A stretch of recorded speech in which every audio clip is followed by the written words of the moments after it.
Welcome to A Climate Change, a show where we talk with change makers and thought leaders who are taking action to stop the existential threat of climate change. I'm your host, Matt Matern. So today we're tackling one of the most consequential climate rollbacks in American history, the Trump administration's plan to repeal the EPA's endangerment finding.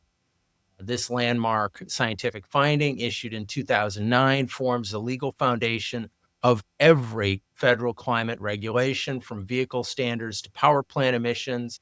Its repeal would not only roll back existing protections, but also strip future administrations of the authority to address climate change pollution in many different ways. So joining me are four of the nation's leading climate defenders. We've got Meredith Hankins, federal climate legal director at the NRDC with over a decade of Clean Air Act experience. They've worked both as an engineer and as an attorney to develop and defend strong pollution standards. Welcome to the show, Meredith. Thanks so much. Happy to be here. And we've got Peter Zalza, is a distinguished counsel at the Environmental Defense Fund. He leads EDF's legal and policy work to curb pollution and protect public health, collaborating with states, businesses, and advocacy groups nationwide. Peter, welcome. Thanks so much, Matt. Glad to be with you all. And then we have Marvin Brown, who's a senior attorney at Earth Justice, specializing in environmental law and civil rights law, a Yale law grad, and a former federal clerk. He's worked on cases from police brutality to environmental justice. Welcome to the program, Marvin. Thank you so much for having me. And Patrick Drupp is director of climate policy at the Sierra Club. He advances federal climate and energy policy to accelerate clean energy, cut pollution, and strengthen U.S. climate leadership. Welcome, Patrick. Thanks for having me. Well, I kind of feel like I'm at a legal meeting here. I've got so many lawyers. It's very comfortable for me. I got a bunch of lawyers talking, so it feels like my normal day job.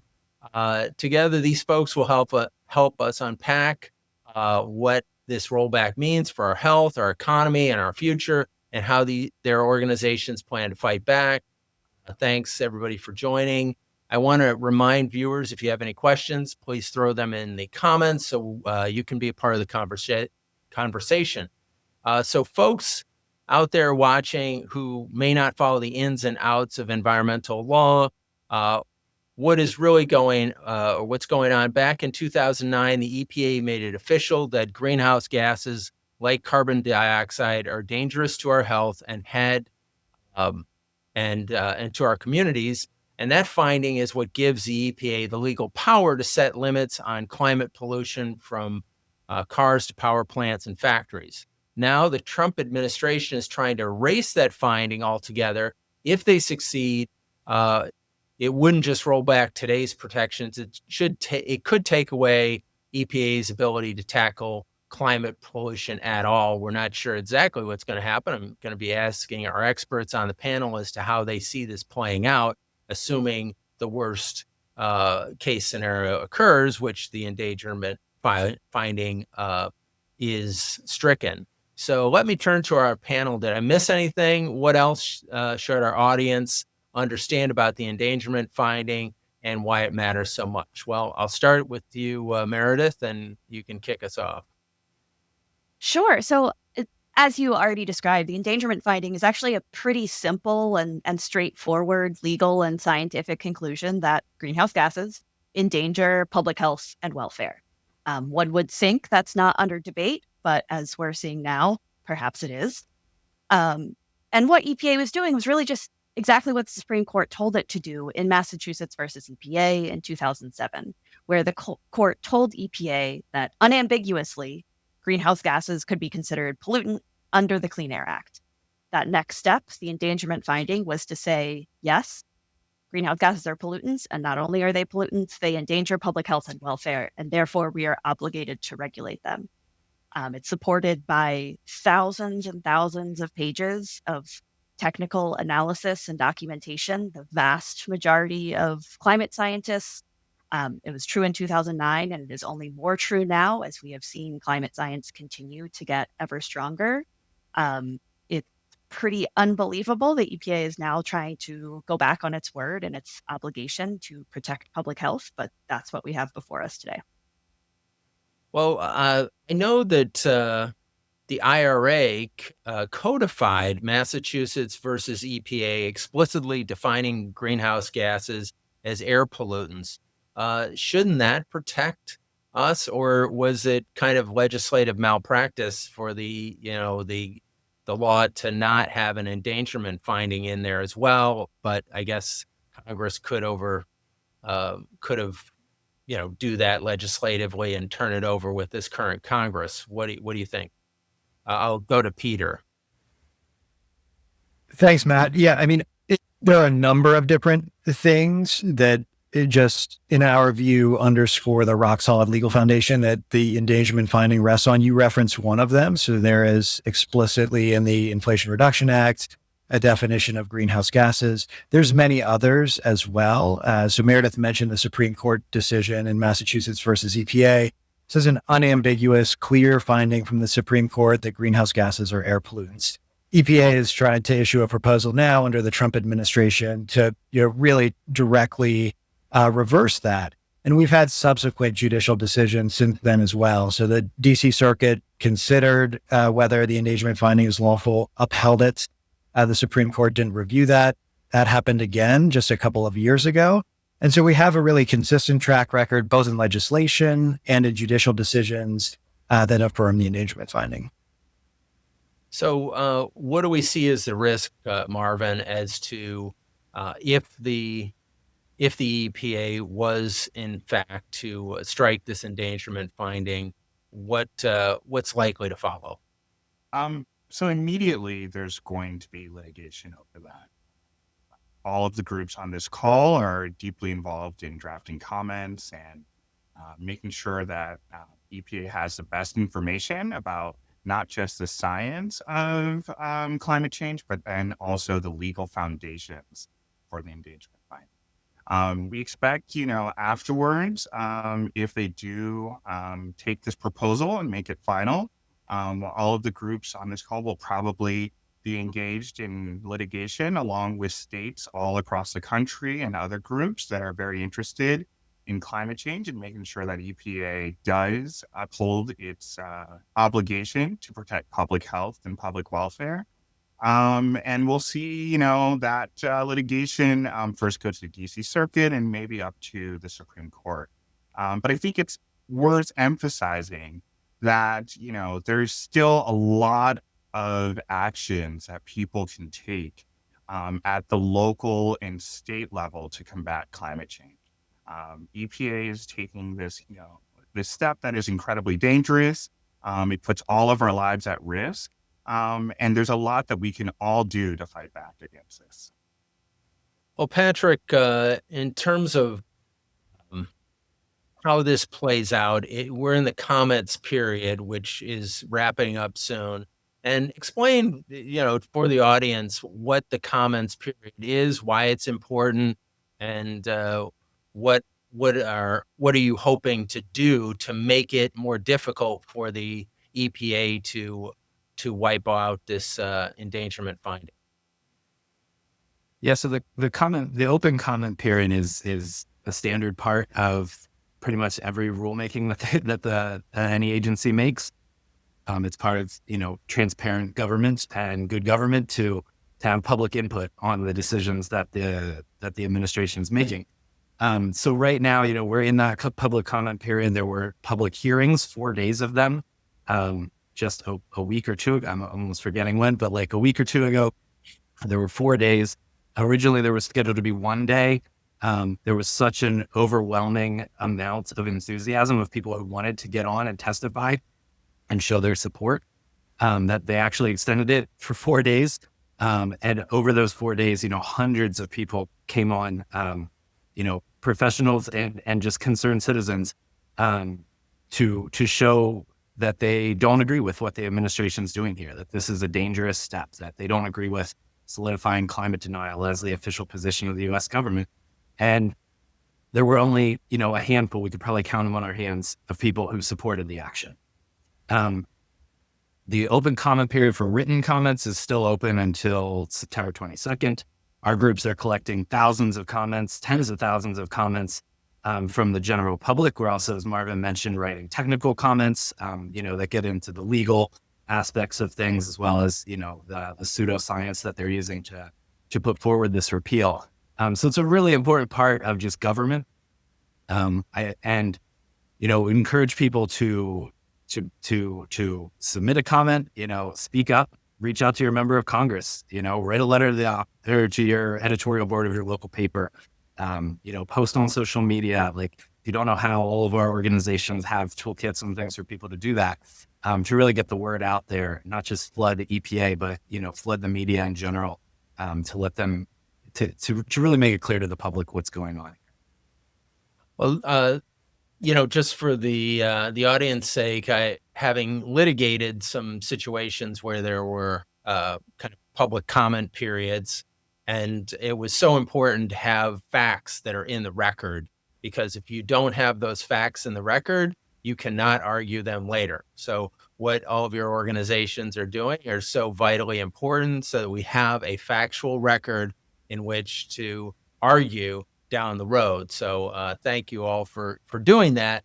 And it's telling that there's only a few people willing to stand up and say that this endangerment theory or endangerment finding should go, and that the weight of scientific opinion is so strongly weighted in that the favor of the positions that you all are taking, that barely anybody is even willing to stand up there and say, this is wrong. So even the oil companies admit that this CO2 causes these problems. I mean, of course, famously, Exxon had those studies in the late 70s and early 80s showing that CO2 emissions would cause all these problems, and that they would go up to 430 parts per million in like around 2020, and cause all the problems that we're seeing with extreme weather and increased heat and all this. And like, they knew, and the petrostates. I mean, I went to COP28, and Saudi Arabia and Abu Dhabi are to the more progressive on this issue than the Trump administration, which is pretty batshit crazy. But let's go to where this goes to next in terms of the legal battle. And Meredith, what are your thoughts as to how likely is it that, assuming the EPA comes down against the endangerment finding, that the courts are going to uphold EPA's decision? Sure. So as Peter already previewed, there's a strong history already at both the Supreme Court and the DC Circuit of upholding the idea that EPA has not only the authority, but the obligation to regulate greenhouse gases. So we are feeling good about our chances that EPA's pretty disastrous rule will be overturned, at least in the DC Circuit. Of course, the Supreme Court is the elephant in the room here, but even the Supreme Court itself back in 2007 told EPA that greenhouse gases were pollutants. And that was not a case of Chevron deference that might have changed since then.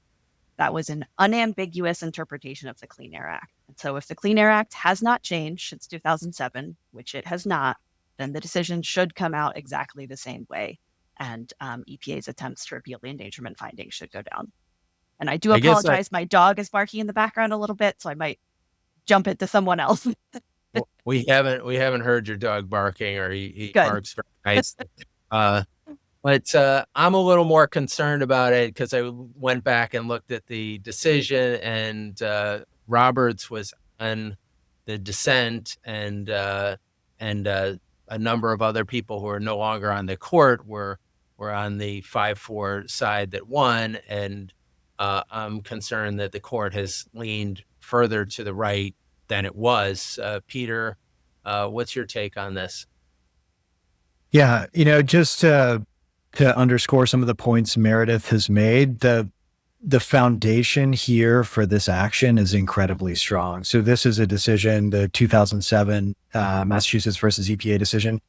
That's an interpretation of the statute. So that's statutory stare decisis. It's an interpretation of the statute that didn't, say that the statute was unclear. It said it was clear in what was required from EPA. And so, some of the subsequent decisions of the court, recently, overturning the Chevron doctrine, for instance, they don't have a bearing on the questions that EPA considered at that point. So all of that, remains clear. It's something that, courts, including the Supreme Court, should be respecting. And as Meredith said, on the factual side, on the record side, there is just an overwhelming mountain of evidence supporting this action. So it's hard to see how one could argue that, it's not well justified. Well, I guess turning to you, Marvin, as far as the fact that the IRA, the Inflation Reduction Act in 2022, codified that greenhouse gases are air pollutants, does that make us in a better position, put the plaintiffs in a better position than they were in Massachusetts versus EPA? It helps. It definitely helps show, additional congressional intent to show that EPA should regulate greenhouse gases. But it's worth noting, as the court did in Massachusetts v. EPA, that the definition of air pollutant, the term that is being interpreted here, includes agents that can change the climate. And that was something that was added to the definition way back in the 1970s. So it is clear for decades now, as the court found in Massachusetts v. EPA, that EPA not only has the authority, but also an obligation to regulate any type of air pollutant that endangers the public health and the public welfare. And so thankfully, we are resting not just on a decision to add, a definition from the IRA, but also decades of legal precedent, and also the fact that this was added to the Clean Air Act way back in the 1970s. I was born in, the 80s. And so unfortunately that was way before my time. But I'm thankful that, folks back in the 70s had the foresight to notice that an air pollutant does include agents that can change the climate. It's part of the explicit definition in the Clean Air Act. It is one of the amazing pieces of legislation that Congress has enacted. So when we bash Congress, there are a few pieces, it's a few jewels that they did create. So, we give them credit where credit is due.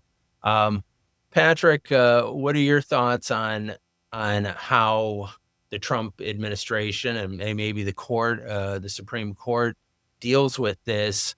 I was perusing some of the dissents in Massachusetts versus EPA and for breadcrumbs as to how they might look at this. And some of them were saying, well, they're polluting more over in China and India, and it's not our fault, and we're not doing everything to change the climate. It's other people.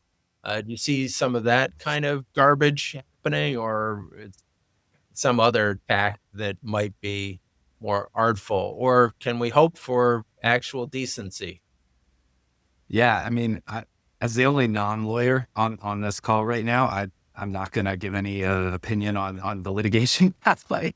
But, there's a whole section of this endangerment finding proposal that's scientific rationale, quote unquote.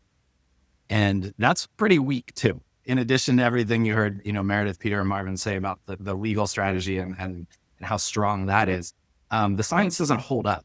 They have a bunch of cherry picked data, some misdirection.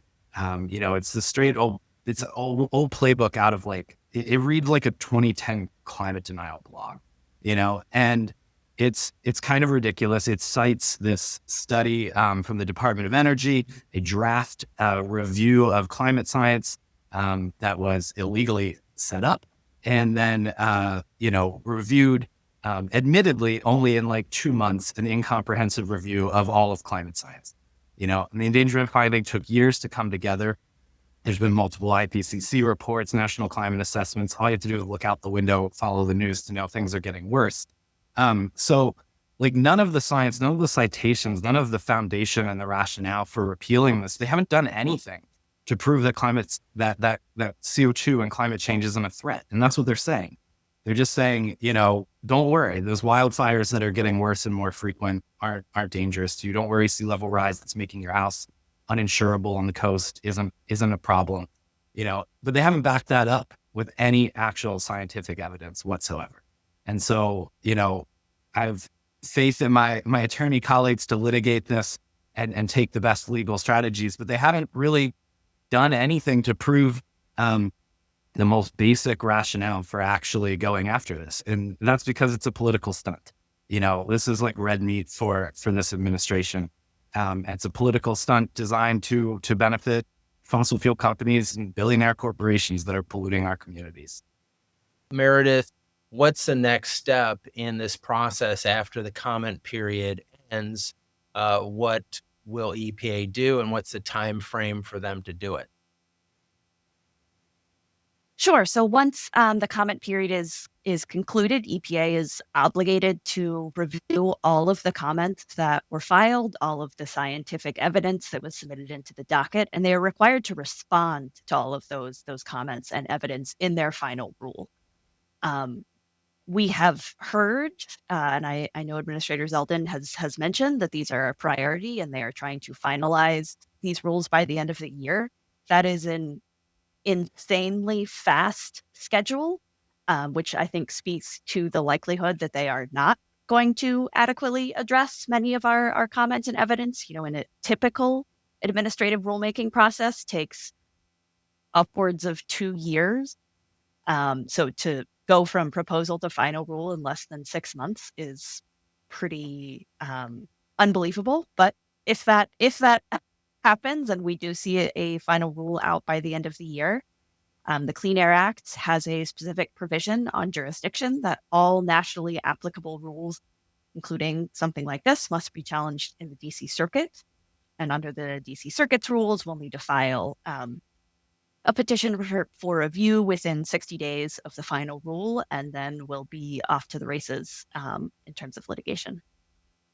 And in that interim period, or after it is, assume the EPA strikes the endangerment finding, what will change immediately, or will there be a possible, say, hold put on that as far as any actions being taken, Peter?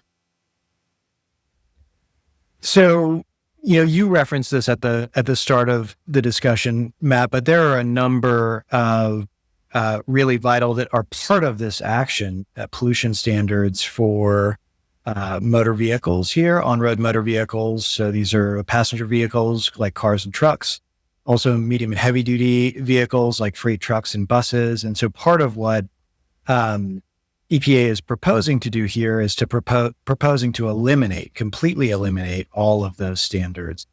And that just has, if the agency goes through with that during the same time frame, has enormous consequences for people's lives in terms of more pollution. As I think you all are well aware, the transportation sector is the largest source of greenhouse gas pollution in the U.S. It's also an enormous source of health-harming pollution. So it means there will be more of that in our communities, in the environment, hurting people. It'll mean higher costs for people, and it'll mean lost jobs. So that's what's at stake here in terms of the agency moving forward. So, for example, pollution control devices on cars, such as catalytic converters and things like that, would no longer be required. I think it's important to underscore that what EPA is repealing here, proposing to repeal, are the greenhouse gas standards for vehicles. And so that would mean, yes, nothing that are in those standards that require vehicles to emit less pollution. Those are things that save people money. It means that, people have to spend less money on gas as well. None of those would be required any longer for any vehicles. So there would be no standards at all. And that will mean a lot more pollution. When you don't have standards, it means you get more pollution. I would think that most of the car companies would not be so brazen or to change everything. Well, it would cost them a lot of money to pull all the pollution control devices off of for the cars, knowing that there's a likelihood that this will be repealed or found, improper at some point in time. I think that in the past they had agreed to cooperate with the state of California to adhere to California standards along with the standards of a bunch of other states. Is there likelihood that they will do that again? Or will they be targeted by the Trump administration for going light on pollution? Yeah, I mean, Going on pollution, bring back pollution, make America polluted again.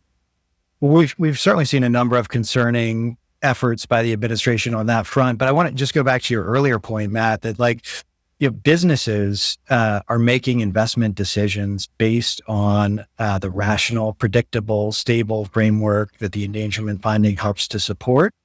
And those are investment decisions that, are not just this year, next year, the following year. These are, many years out ahead of us. And I think it's a reflection too that, we're in a globally competitive marketplace. Clean solutions are cheap solutions. And in order to be able to compete, American companies need to invest, innovate. The endangerment finding has helped to do that. And so that's why I think you see companies, you alluded to this earlier, really expressing doubt about this pathway that the administration is on and looking for other opportunities to help to support the investment in business decisions they've already made.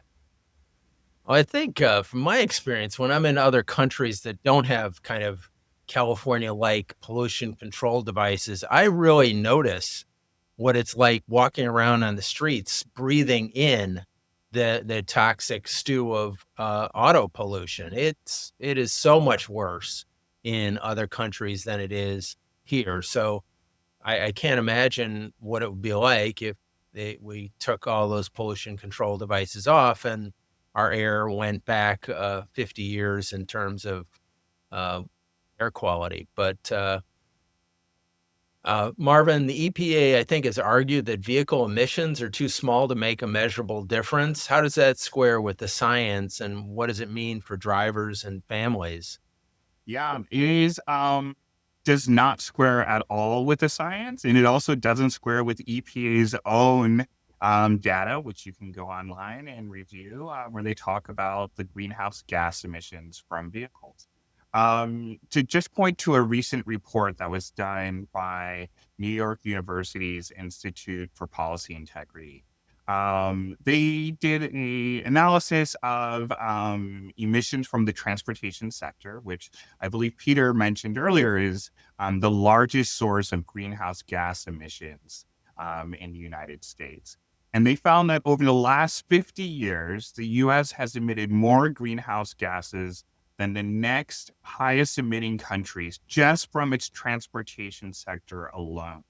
And those 9 highest emitting countries that I mentioned, that includes China, India, Brazil, Germany, all combined.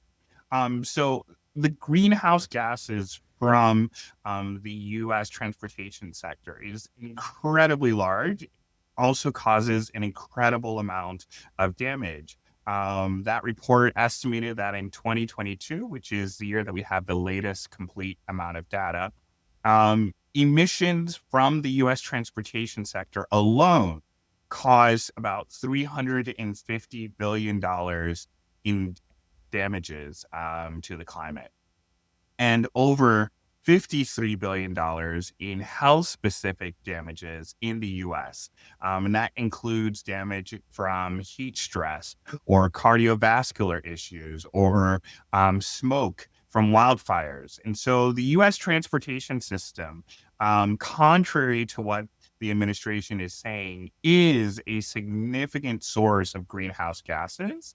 And, not only is it a significant source of greenhouse gases, from a legal standpoint, it doesn't matter if it's significant or not, because the law says that EPA has to regulate any air pollutant that causes any danger to public health or to public welfare. And so the question of is it significant or not is completely irrelevant. But if we want to talk about significance, we know that this is a major source of damage to our global climate and also to our health. I guess there's a lot to unpack there. One is that's a huge amount of monetary damages in the hundreds of billions of dollars. Two, has there been any refutation of those figures by the administration or anyone associated with them? And I guess those are my two questions for now. Yeah, so the administration tries to sort of ignore bad facts. We see this. This is just not just, in this rule. This is something we're seeing constantly across different areas. And so they try and portray things as, China is producing a lot of greenhouse gases or other countries are producing greenhouse gases. It can't ignore the fact that historically the United States has been one of the largest producers of greenhouse gases, and our transportation sector has been absolutely vital and unfortunately at the center of a lot of those climate harms. Well, I guess the other thing to remember is how those things are cumulative. So what we may have been polluting back 20, 30, 40, 50 years ago is still up in the atmosphere today. So it's not like we're just looking at what happened last year. We're looking at what happened for a very long tail period. And I'm not sure exactly what that is, but one of you educated folks will tell us. Peter? Well, I was also going to just jump in and can come back to that on the question about ignoring facts and what's in the record. Matt, you asked, have they considered this, additional pollution? No, the answer is no. It's one of the many things that makes this action unlawful. There is not an assessment in this proposal of the additional, climate pollution that will result from this. The figures that we're sharing, come from analysis that EDF and other groups have done, that EPA has done in the past, is not considered at all. The public health impacts of this action are not considered at all. That makes it unlawful. And it's also just manifestly inconsistent with EPA's mission, which is to protect public health and welfare. Yeah, it's shocking that here's the agency that is supposed to be protecting our environment just going completely in the other direction and essentially saying pollute as much as you want. I see no limits in this, but Peter, how do you see this repeal raising the cost for ordinary Americans in the long run? Higher fuel bills, more extreme weather, lost clean energy jobs? Unfortunately, all of the above. And there is analysis, the administration's own analysis on many of these points. So, there is EIA analysis from the Energy Information Administration. The administration actually cites in its proposal that shows that repealing these standards will increase gas prices by a quarter in 2035 and 76 cents by mid-century. So that means Americans are paying more in fuel costs. Also in terms of lost jobs. So we've seen just, a renaissance in U.S. domestic manufacturing of clean vehicles, electric vehicles, and batteries. $200 billion of investment over the last 7 years, almost 200,000 jobs. So actions that reverse course on clean vehicles put those jobs at risk. And as you said, it means more pollution and more harm that are impacting communities and families across the country. So, Patrick, some industry groups, even fossil fuel trade associations, don't want this repeal, calling the endangerment finding settled law. Why might businesses prefer federal regulation to no regulation at all?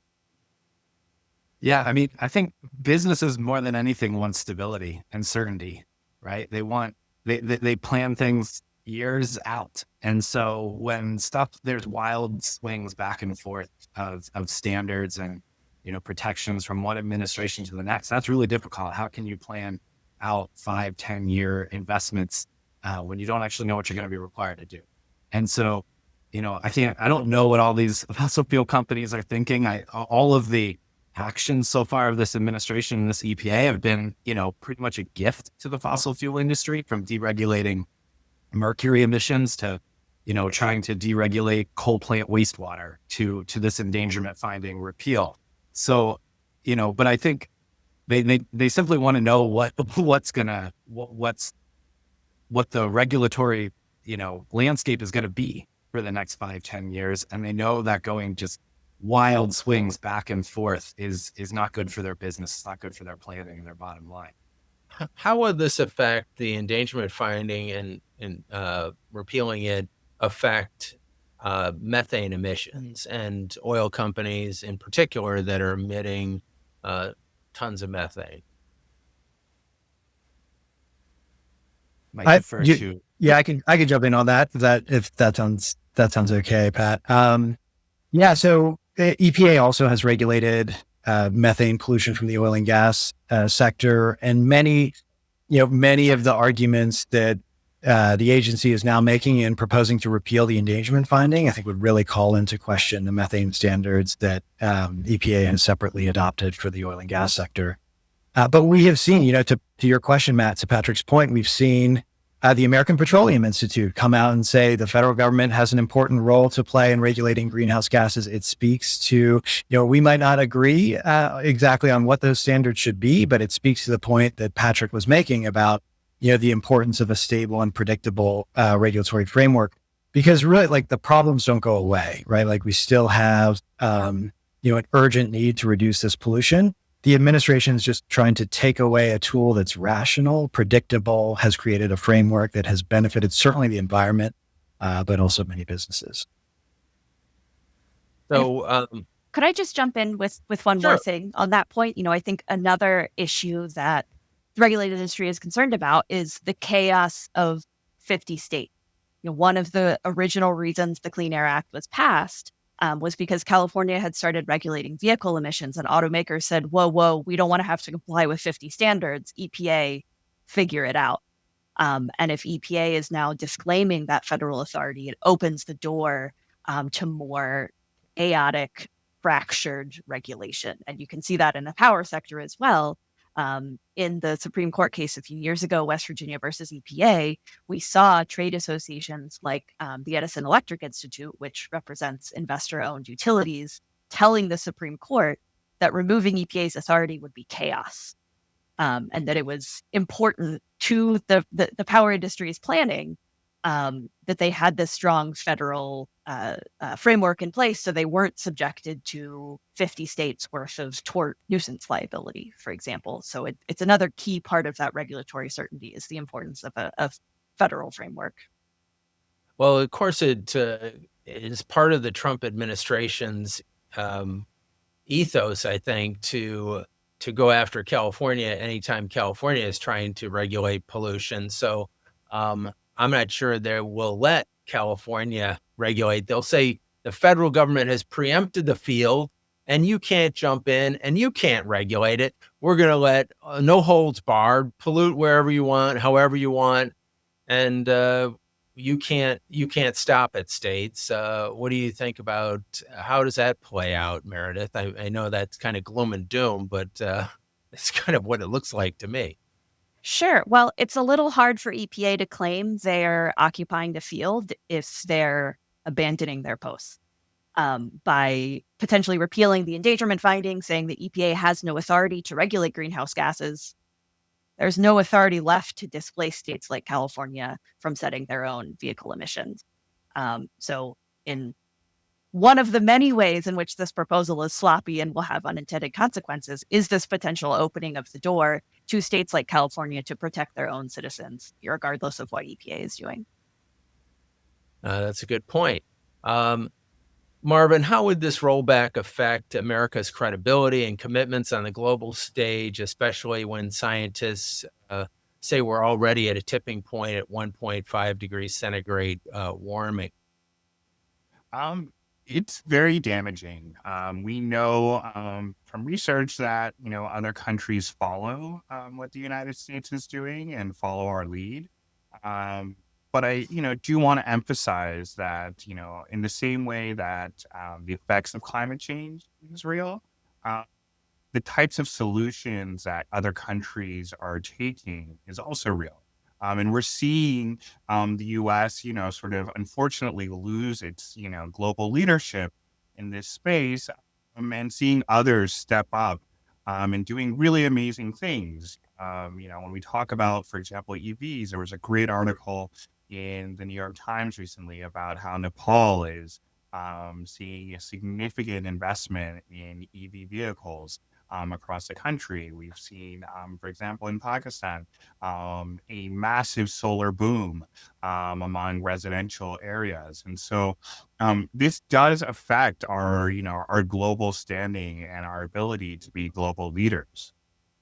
But, I think, it's worth emphasizing that others are stepping up and, there's a role for us here in the US to fight back against this and to ensure that, EPA and our government is, stepping up to the plate.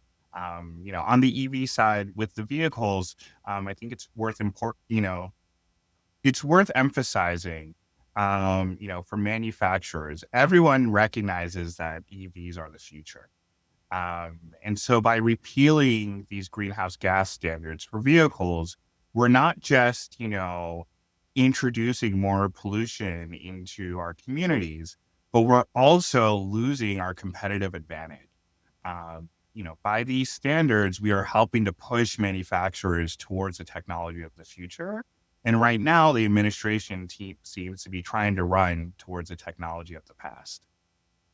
Yeah, it's a short-term strategy, and as I believe Trump is so myopic in almost everything that he does, he doesn't care to look at what the costs are down the road, and the fact that he'll destroy American automakers by having them produce gas-powered cars, which ultimately nobody's going to want. I mean, we're already having to keep super high tariffs on Chinese cars from coming in that are EVs because our EV industry isn't, robust enough. Which okay for now if we're really continuing to grow our EV industry, but if we're not, we're depriving citizens of a technology that's better than the one we have, which is stupid. Like, how long are we going to do that for? That's just terrible. um, policy making, and the laws of economics are going to break through. At some point in time, the the companies that make the best cars are going to win, and if we hobble our manufacturers, they're going to lose. So, if the repeal of the endangerment finding goes through, what does this mean for the climate movement strategy regarding state action or grassroots organizing, litigation? Patrick, if you want to jump in on that one. Sure. Yeah. I mean, I think we all knew when Trump was elected, like we were going to have to refocus, redouble efforts, state and local, like we did the first administration, and have, states that were willing to act, step up, communities that are willing to act, step up. Thankfully, the IRA, as you mentioned, had really kickstarted a lot of stuff and created a lot of new manufacturing, kind of this green industrial boom, and solar and wind projects were coming online faster than ever. And that's going to continue. But certainly all of these, I try to kind of think of all of these things together, not just the endangerment finding, because it's all of the actions cumulatively that this administration is taking to attack, whether it's clean energy or like standards for dirty fossil energy. And, it's really devastating to see what's happening. But I think we do have to double down locally. We need to come up with a strategy federally also for what we're going to do when the pendulum swings and there is the opportunity to do things again. Maybe we, The IRA was a great start. You've mentioned it a couple of times. We know how important that was in jumpstarting a lot of things, but we probably have to go bigger and bolder because it wasn't enough. So we've got to kind of be doing all of these things at one time while fighting all of these different things that Trump does. He thrives in the chaos and distraction. So, the climate movement, I think, is really refocusing its efforts right now, thinking, how do we move through the next 12 months? How do we move through the next 3 years? And that's local, state, federal, international action. All of it is going to be necessary if we're actually going to address this crisis. Yeah, absolutely. And I guess that was one of the silver linings of the first Trump administration, is they saw a lot of state and local action on the environmental front and on other fronts that were quite positive and,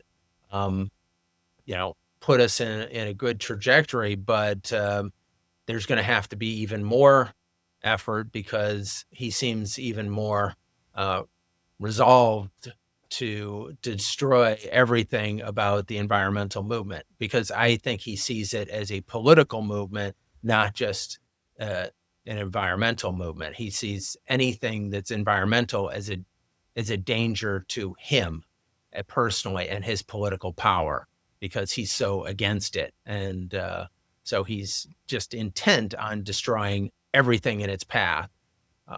So that leads us to having to act locally, having to act on a state level. Peter, what do you see? What role can ordinary Americans play here? Are there public comments, state level law, voting? What are the most effective levers that people should be pulling?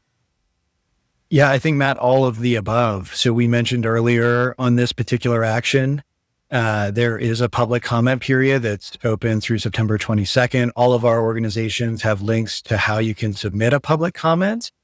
And it's really, I think, vitally important for the administration to hear from Americans all across the country about how this action impacts them. We've been talking a lot about the legal foundations, the scientific foundations. This is intensely personal for people. And I think you heard that at the public hearing, where people are sharing stories about the way that climate pollution has harmed and impacted them. And it's really important, for this administration to hear that. And in addition to that, I think you're right. There are opportunities, to engage at the state level, the local level, with legislatures. We have seen states innovating and moving forward with different new additional actions to try to address these harms. And there is just a really vital opportunity to continue and expand that state leadership and a role for all of us in engaging in that advocacy.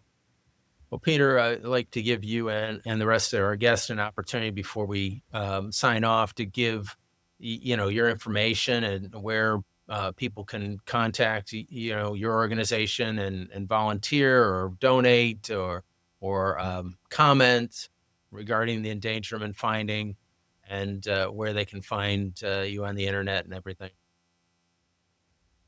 Yeah, so I'm happy to start off. We're at edf.org on the internet, and we've got an endangerment finding landing page on our site there that has links to the public comment opportunities, and also background information about the finding, its importance, and some of the additional information we discussed today.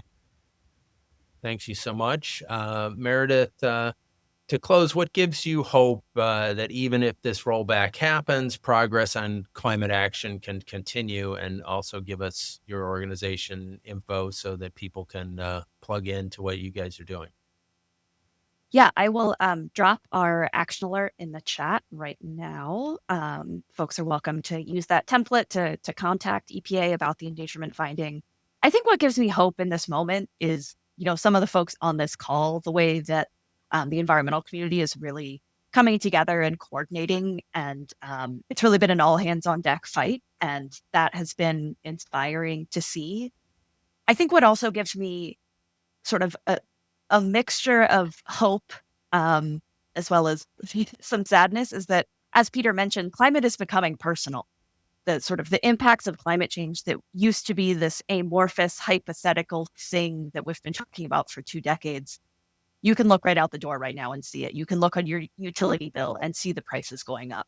And as the impacts of climate change become more and more visible to people's everyday lives, I think we will see climate change once again becoming an issue that matters for people and for voters, and start to redirect our country towards addressing climate change. Absolutely. I think people are seeing it in their insurance bills. I know I have, and I think people all across the country have seen their insurance bills go up because of climate-related weather incidents. And so, Marvin, to you, what gives you hope even if this rollback happens? And also give us the information on your organization, how they can link up with your organization, donate, volunteer. Definitely. Thank you. And I'll also put in our action alert into the chat in case folks would like to potentially submit comments that way, and you can edit it and personalize it to you. I would say, what gives me hope is all of the local communities out there that are doing such amazing work.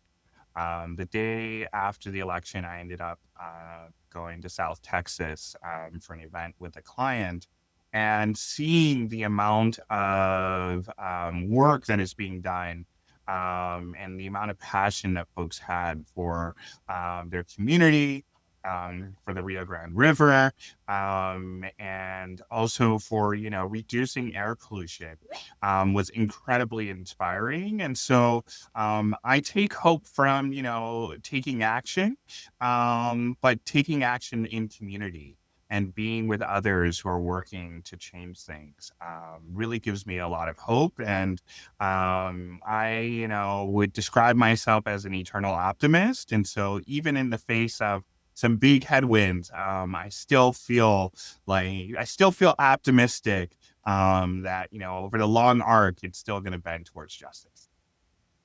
Well, I thank you for that. And yeah, I think the same for me, that millions of people out there are doing this work across the planet, and that incredible work is being done, and it just keeps getting stronger and stronger. And so this is almost a death rattle of the move to try to quash this progress. And it's just not going to be successful at the end of the day. It just can't. I mean, even if the U.S. were an island, everywhere else is going to be doing this. Everywhere else is going to be working to stop pollution and reduce pollution because it's an imperative. So we're hiding our heads in the sand if we think somehow this is good policy for America. But Patrick, turn it over to you. What gives you hope, and tell us a bit about where they can contact, where the audience can contact you and link up with the work that you're doing. Yeah, I just put our alert also for comments in the chat, like my colleagues. Sierra Club, you can go to sierraclub.org, find out, how you can get involved. We've got dozens of actions, federally, but Sierra Club's unique too, that we have 64 chapters around the country. We're in every single state. We have hundreds of local groups, so find the local group. They're working on things right in their community, whether it's, improving air pollution from, local bans on gas mowers or something like that, all sorts of different things. People are doing great stuff in every single state, in every single community. And all of that adds up, little wins, I think, turn into big wins. Little emissions reductions turn into big emissions reduction. And, that's the stuff that I think gives me hope. We've made a lot of progress over the last couple of years. We've had a lot of highs and some very big lows, but we've also seen our solutions work. We did stuff with the IRA, and we got to test those ideas, and they started to work. And we saw that, firsthand. And I think people are waking up to the impacts. They're seeing how much they are being affected, and there is no escape from the impacts of climate change. And people are starting to see exactly what this administration is doing and how they are making every single thing they said they were going to fix worse, making electricity bills go up, making pollution worse, making manufacturing worse. And I think the last thing that gives me hope is really that I know, imagining what the world's going to look like when we solve this, and we know that this is the crisis of our time, and we know that the solutions benefit far more than just stopping climate change. And so that's what I think keeps a lot of us going, thinking about that every day and just continuing to work towards that as much as we can. Well, amen to that. There is a lot of progress to be had out there, and I try to find it because otherwise it would some of the negative things would drive me nuts. So, I appreciate all the great work that all of you are doing, and I know internally I'm focused on taking the next right step and doing what we can individually, taking small steps, as all of you had said, are so important. I encourage everybody out there in the audience to take one small step out today and to make a comment as the links are there to make comments, let your voice be heard that this endangerment finding should not be repealed in any way, shape, or form, and that we need it to protect our health here in the United States. This is key stuff, and we should be proud that we have that type of law to protect our citizens. We were at the forefront of protecting the environment back in the 70s, and now to just like throw that to the wind is just is ridiculous. But that's all for today's special live stream on the EPA endangerment finding. I want to thank Meredith, Peter, Marvin, and Patrick for joining us, and to all of you for tuning in. If you found today's discussion valuable, please subscribe to our YouTube channel. Hit the notification bell so you don't miss our next live broadcast. Share this episode with your friends, family, network, because these conversations matter. I'm Matt Matern, and thank you for being with us, and we'll see you next time on A Climate Change. To learn more about our work at A Climate Change and how you can help us reach our goal of planting 30,000 trees in the Amazon this year, visit aclimatechange.com. Don't forget to subscribe to our podcast on Apple, Spotify, YouTube, or wherever you get your podcasts. If you like this episode, please share it with a friend. See you next time.